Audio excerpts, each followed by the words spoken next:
Newton का गुरुत्वाकर्षण नियम समझाएंगे। Class 11th। ब्रह्मांड के सभी पिंड एक दूसरे को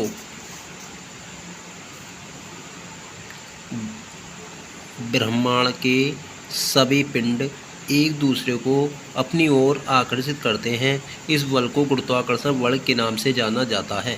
गुरुत्वाकर्षण बल वे सदैव आकर्षण बल ही होता है। अपने अवलोकन के आधार पर न्यूटन ने गुरुत्वाकर्षण के नियम को गणितीय भाषा में निम्न तरह से व्यक्त किया है।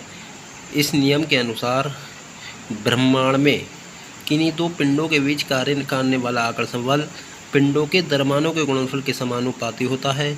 उनके बीच की दूरी के वर्ग के व्युत्क्रमानुपाती होता है।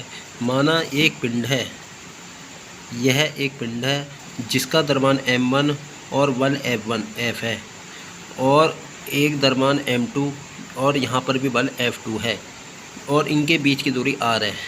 जहाँ लिख रहा है r दूरी पर रखे दो द्रव्यमानों के बीच बल है। इस बल की दिशा पिंडों को मिलाने वाली रेखा के अनुदिश होती है। यदि पिंडों के द्रव्यमान m1 m2 हो तो उनके बीच की दूरी r हो, तो इस नियम के अनुसार उनके बीच कार्य करने वाला गुरुत्वाकर्षण बल का परिमाण F अनुक्रमानुपाती m1 m2 अर्थात m1 और F व्युत्क्रमानुपाती 1/r²।